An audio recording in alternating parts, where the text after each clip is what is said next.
எல்லாரும் எப்படி இருக்கீங்க? சாப்பிட்டீங்களா?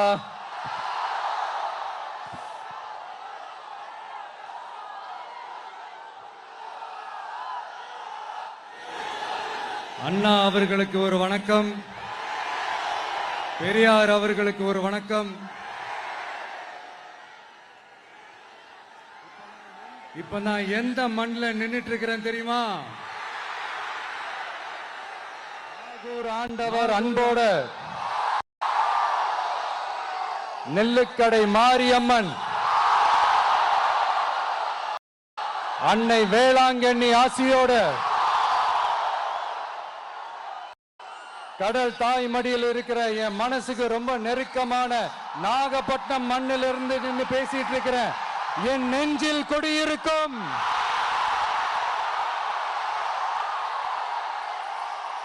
உங்கள் அனைவருக்கும் என்னைக்குமே ஒரு மீனவ நண்பனா இருக்கிற இந்த விஜயோட அன்பு வணக்கங்கள். இந்த கப்பல் இருந்து வந்து இறங்குற இந்த பொருட்களை எல்லாம் விற்கிறதுக்காக அந்த காலத்துல அந்தி கடையெல்லாம் நாகப்பட்டினத்தில் இருக்கும்னு கேள்விப்பட்டிருக்கிறேன். மீன் பிடிக்கிற தொழில், மற்ற தொழில்கள், இந்த விவசாயம், எந்த பக்கம் திரும்பினாலும் எப்படி பார்த்தாலும் உழைக்கிற மக்கள் இருக்கிற ஊர் தான் நம்ம நாகப்பட்டினம் ஊர். மத வேறுபாடே இல்லாத, அனைவருக்கும் பிடித்து போன, மத சார்பின்மைக்கு எடுத்துக்காட்டாக வாழ்ற உங்கள் அனைவருக்கும் மீண்டும் என்னுடைய சிரம் தாழ்ந்த ஸ்பெஷல் வணக்கங்கள்.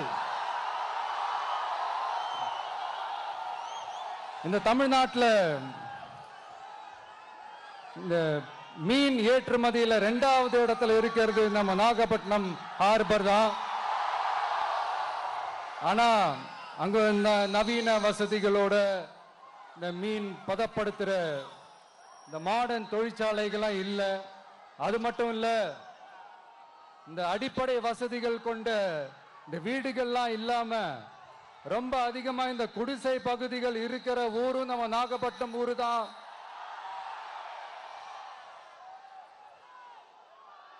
இந்த முன்னேற்றத்திற்கெல்லாம் எங்கள் ஆட்சி தான் சாட்சி.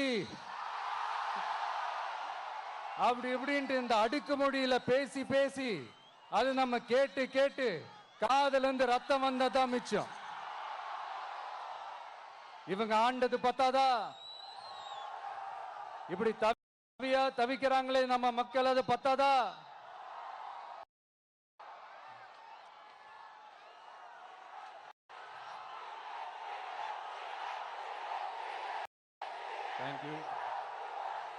தேங்க்யூ.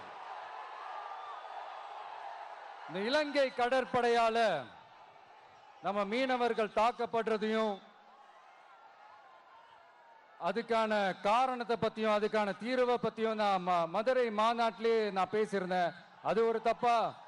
மீனவர்களுக்காக குரல் கொடுக்கறதும் அவங்களோட நிக்கிறதும் நம்மளுடைய கடமை, நம்மளுடைய உரிமை. நான் என்ன இன்னைக்கு நேத்தாங்க அவங்களுக்காக குரல் கொடுக்கிறேன். இதே நாகப்பட்டினத்துல 14 வருஷத்துக்கு முன்னாடி 2011ல February 22 இதே நம்ம மீனவர்கள் தாக்கப்பட்டதை கண்டிச்சு ஒரு பொதுக்கூட்டம் ஒண்ணு நடத்தணும் இல்லையா? இந்த விஜய் களத்துக்கு வர்றது ஒண்ணு புதுசு இல்ல கண்ணா. எப்போ வந்தாச்சு. என்ன ஒண்ணு, முன்னாடிலாம் விஜய் மக்கள் இயக்கம் என்ற அந்த இயக்கமா வந்து நிற்போம். இப்ப தமிழக வெற்றி கழகம் என்ற அந்த ஒரு அரசியல் இயக்கமா வந்து நிக்கிறோம். அவ்வளவுதான் வித்தியாசம். அன்னைக்கும் சரி, இன்னைக்கும் சரி, இனிமேலும் சரி, மக்களுக்காக மக்களோட நிக்கிறது தான். இது புரிய வேண்டியவங்களுக்கு புரிஞ்சா சரி.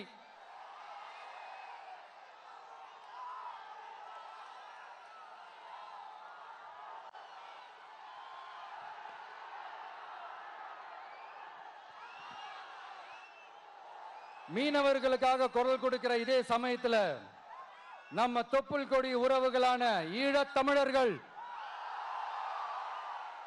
அவங்க இலங்கையில் இருந்தாலும் உலகத்துல எந்த மூலையில இருந்தாலும் தாய் பாசம் காட்டின தலைவனை இழந்து தவிக்கிற அவங்களுக்காகவும் குரல் கொடுக்கிறது, அவங்களுக்காகவும் நிக்கிறது நம்மளோட கடமை இல்லையா? மீனவர்களோட உயிர் எந்த அளவுக்கு முக்கியமோ அந்த அளவுக்கு ஈழத் தமிழர்களோட அவங்களுடைய கனவுகளும் அவங்களுடைய வாழ்க்கையும் நமக்கு ரொம்ப ரொம்ப முக்கியம்.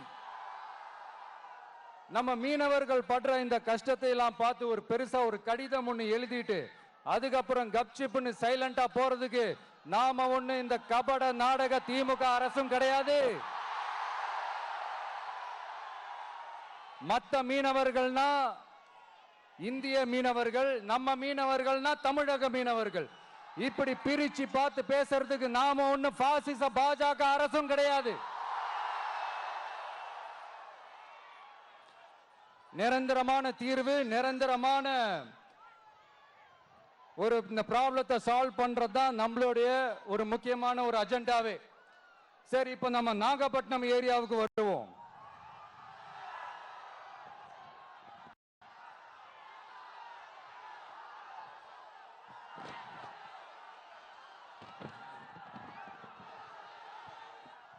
இங்க இருக்கிற மண் வளத்தை பாதிக்கிற இறால் பண்ணைகளை முறைப்படுத்தணும். அப்பதான் மீனவர்களோட வாழ்வாதாரமும் விவசாயிகளோட வாழ்க்கையும் பாதிக்காம இருக்கும். கடலோர கிராமங்கள மீன் அரிப்புல இருந்து பாதுகாக்கிற அலையாத்தி காடுகளை அழிக்கிறத பத்தி தடுத்து நிறுத்தி அதுக்கு ஒரு வழி பண்ண வேண்டிய அரசாங்கத்துக்கு இதை விட ஒரு முக்கியமான ஒரு வேலை ஒண்ணு இருக்கு. அது என்ன தெரியுமா? சொந்த குடும்பத்தோட வளர்ச்சியும் சொந்த குடும்பத்தோட சுயநலமும் தான் அந்த முக்கியமான வேலை. இங்க இருக்கிற மக்களுக்கு குடிக்க தண்ணி இல்லாம தவிக்கிறாங்க. அதுக்கு தீர்வா காவிரி தண்ணியை கொண்டு வரலாம், மக்களோட தாகத்தை தீர்க்க. கொண்டு வந்தாங்களா? இவ்வளவு பாரம்பரிய கடல் சார்ந்த ஊர்ல ஒரு கவர்மெண்ட் மெரைன் காலேஜ் ஒன்னு கொண்டு வரலாம். கொண்டு வந்தாங்களா? மீன் சம்பந்தமான எந்த தொழிற்சாலையும் அமைக்கல. அமைச்சாங்களா? அட்லீஸ்ட் நிறைய பேருக்கு வேலை வாய்ப்பு கிடைக்கிற மாதிரி தொழில் வளர்த்தியாவது பெருக்கலாம். அதையாவது செஞ்சாங்களா? ஆனா ஒவ்வொரு டைமும் வெளிநாட்டுக்கு டூர் போயிட்டு வர்றப்பெல்லாம் அத்தனை கோடி முதலீடு, இத்தனை கோடி முதலீடுன்னு சிஎம் அவர்கள் சிரிச்சுக்கிட்டே சொல்லுவாரு. சிஎம் சார், மனசை தொட்டு சொல்லுங்க, வெளிநாட்டு முதலீடா இல்ல வெளிநாட்டுல முதலீடா? ஒட்டுமொத்த தமிழ்நாட்டுக்கும் முதலீடா இல்ல உங்க குடும்பத்தோட முதலீடு வெளிநாட்டுக்கு போகுதா? வேளாங்கண்ணி, நாகூர், கோடியக்கரைன்னு இங்க இருக்கிற டூரிஸ்ட் பிளேஸ் எல்லாம் கொஞ்சம் நல்லா டெவலப் பண்ணலாம். பண்ண என்ன குறைஞ்சா போயிடுவீங்க? வேதாரண்யம் பகுதியில் உப்பு ஏற்றுமதி செய்யறதுக்கு வசதியை செஞ்சு கொடுக்கலாம். செஞ்சாங்களா? நாகூர் ஆண்டவர் அரசு மருத்துவமனையில பிரசவம் பார்க்கிற டாக்டரே இல்லையா? நாகப்பட்டினம் புது பஸ் ஸ்டாண்டையாவது சுத்தமா சுகாதாரமா வச்சுக்கிறாங்களா? நாகப்பட்டினம் ரயில்வே ஸ்டேஷன் வேலைகளை சீக்கிரமா முடிச்சு வைக்கலாம். அதையாவது செஞ்சாங்களா? இங்க ஏற்கனவே இருந்த ஸ்டீல் ரோலிங் மில்லையும் ரயில் பெட்டி தயாரிக்கிற தொழிற்சாலை மூடிட்டாங்க. அத மறுபடியும் திறந்தா நிறைய பேருக்கு வேலை வாய்ப்புகள் கிடைக்கும். ஏன் அதை பத்தி யோசிக்கல?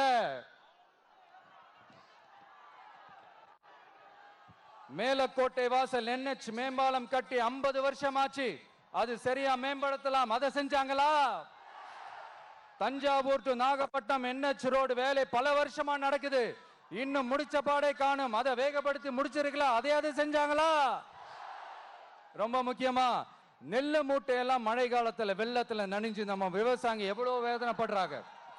அதுக்கு சரியான ஒரு குடவுன் கட்டி தரலாம். அதையாவது கட்டி தந்தாங்களா? எலெக்ஷனுக்கு முன்னாடி திமுக காரங்க வந்து செய்வோம் செய்வோம் செய்வோம் செய்வோம்னு சொன்னாங்களே, செஞ்சாங்களா? இதெல்லாம் எதுவுமே செய்யாம எல்லாத்தையும் செஞ்ச மாதிரியே அதையும் பெரியமையா வேற சொல்லுவாங்க இவங்க. நான் போன வாரம் திருச்சிக்கும் அரியலூர் மாவட்டத்துக்கும் போய் நம்ம மக்களை சந்திக்க போயிருந்தேன். அப்போ பெரம்பலூரும் போக வேண்டியது. அங்க சில ரூல்ஸ் அண்ட் ரெகுலேஷன்ஸ், ஒரு கட்டத்துக்கு அப்புறம் இந்த பஸ்ஸே மூவ் ஆகல. அதுக்கப்புறம் அதை தாண்டி ஒரு டைமுக்கு மேல பேசுறது, சரி அதெல்லாம் விடுங்க. இந்த நேரத்தில் பெரம்பலூர் பகுதி மக்களுக்கு நான் மன்னிப்பு கேட்டுக்கிறேன். சீக்கிரமாவே உங்களை தேடி நான் வருவேன் ஃபார் ஷுவர். நம்ம இந்த டூர் பிளான், இந்த ஷெட்யூல் போட்டதுக்கு அப்புறம் அது என்னப்பா சனிக்கிழமை சனிக்கிழமை சனிக்கிழமை அப்படின்னு ஒன்று ஸ்டார்ட் ஆச்சு. அது ஒன்றும் இல்லை, உங்க எல்லாரையும் பார்க்கும்போது உங்களுக்கு எந்த விதமான டிஸ்டர்பன்ஸும் இருந்துடக்கூடாது. முக்கியமா உங்களுடைய வேலைகளுக்கு எந்த விதமான டிஸ்டர்பன்ஸும் இருந்துடக்கூடாது அப்படின்ற ஒரே காரணத்துக்காக தான் இப்படி வீக்கெண்டா பார்த்து இப்படி இந்த பிளானை ஷெட்யூல் பண்ணோம். லீவு நாட்கள்ல, ஓய்வு நாட்கள்ல வரணும்ன்றதான் அந்த எண்ணமே. அது மட்டும் இல்ல, அரசியல்ல சில பேருக்கு நம்ம ஓய்வும் கொடுக்கணும் இல்லையா? அதனாலதான் இந்த ஓய்வு நாட்களா பார்த்து இப்படி செலக்ட் பண்ணோம். சரி, இப்போ நம்ம மக்களை சந்திக்கிறதுக்கு, நம்ம சொந்தங்களை சந்திக்கிறதுக்கு எத்தனை கட்டுப்பாடுங்க. அந்த இடத்துல பர்மிஷன் இல்லை, இந்த இடத்துல பர்மிஷன் இல்லை. ஆனா அதுக்கான காரணங்கள்லாம் நீங்க கேட்டீங்கன்னா சொத்தையான காரணமா இருக்கும். அங்க பேசக்கூடாது, இங்க பேசக்கூடாது, 5 நிமிஷம் தான் பேசணும், 10 நிமிஷம் தான் பேசணும். நான் பேசுறதே 3 நிமிஷம் தான். அதுலயும் அது பேசக்கூடாது, இதை பேசக்கூடாதுன்னு சொன்னா அப்புறம் தான் எதை தயார் பேசுறது. அரியலூர்ல போனப்போ நான் கரெக்டா அந்த ஊருக்கு போறதுக்கு முன்னாடி அந்த ஏரியாலேயே அந்த பவர் கட்டு. அப்புறம் நான் திருச்சிக்கு போய் நான் பேச ஆரம்பிச்சதுக்கு அப்புறம் அந்த ஸ்பீக்கருக்கு போற அந்த வயரு கட்டு. இல்ல, நான் தெரியாம தான் கேட்கிறேன் சிஎம் சார். ஃபார் எக்ஸாம்பிள், இப்போ ஒரு RSS தலைவர் இங்க வராருன்னு வச்சுக்கோங்க, இல்ல நம்ம பிரதமர் மோடிஜி அவர்களோ இல்ல உள்துறை அமைச்சரோ இங்க வராருன்னு வச்சுக்கோங்க. இந்த மாதிரி கண்டிஷன்ஸ்லாம் போடுவீங்க, இந்த மாதிரி பவர் கட் பண்ணுவீங்க, இந்த மாதிரி வயர் கட் பண்ணுவீங்க. கொஞ்சம் கட் பண்ணி தான் பாருங்களேன். முடியாதுல, பேஸ்மெண்ட் அதிரும்ல.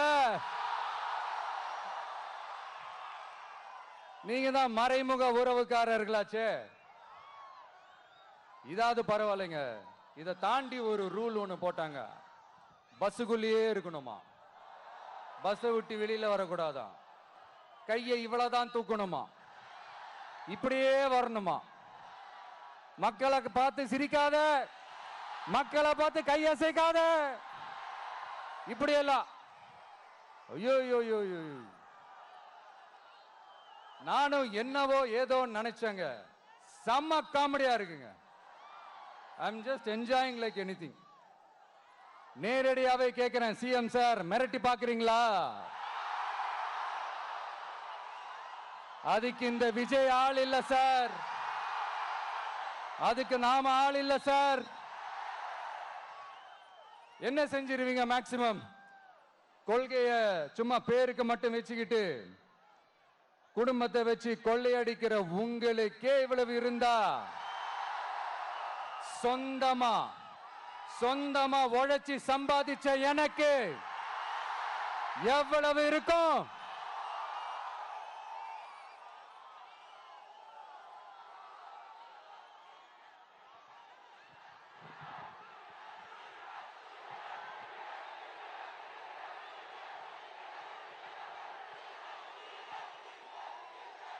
தேங்க்யூ நண்பா.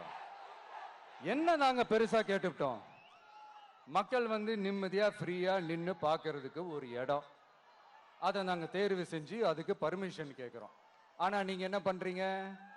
அந்த இடத்தையெல்லாம் விட்டுட்டு நெருக்கடியோட, மக்கள் நெருக்கடியோட எங்கெல்லாம் நிப்பாங்களோ அந்த இடமா பார்த்து செலக்ட் பண்ணி தெரியுங்க. உங்க எண்ணம் தான் என்ன சார்?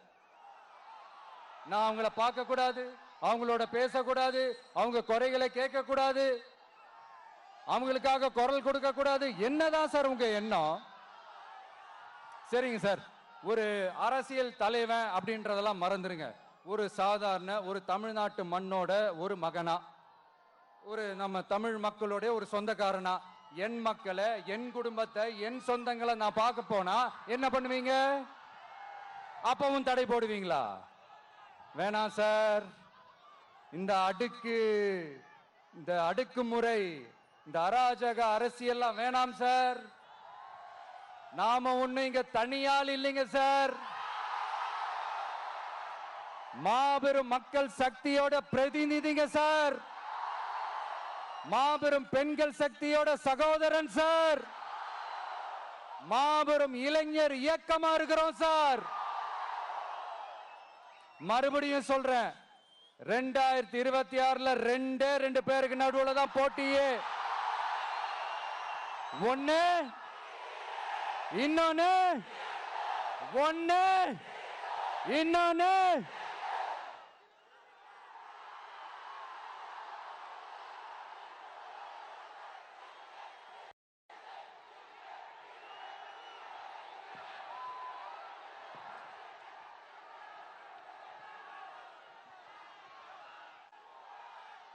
இந்த பூச்சாண்டி வேலையெல்லாம் காட்டுறதை விட்டுட்டு தில்லா கெத்தா நேர்மையா எலெக்ஷனை சந்திக்க வாங்க சார்.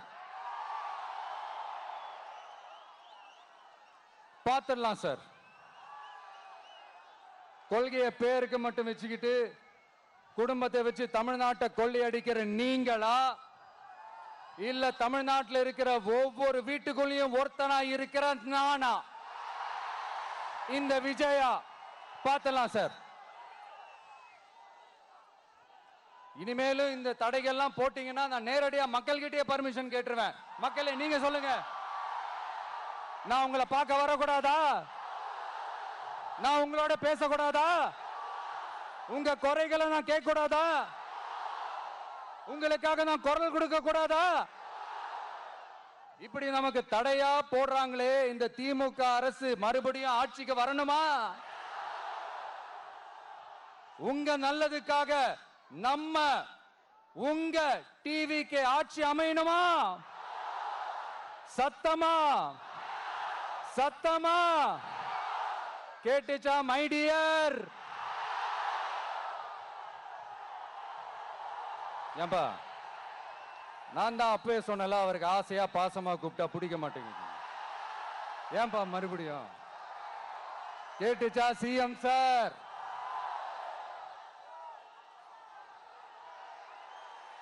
இந்த போர் முழக்கம் உங்களை ஒரு நிமிஷம் கூட தூங்க விடாது, துரத்திக்கிட்டே வரும்.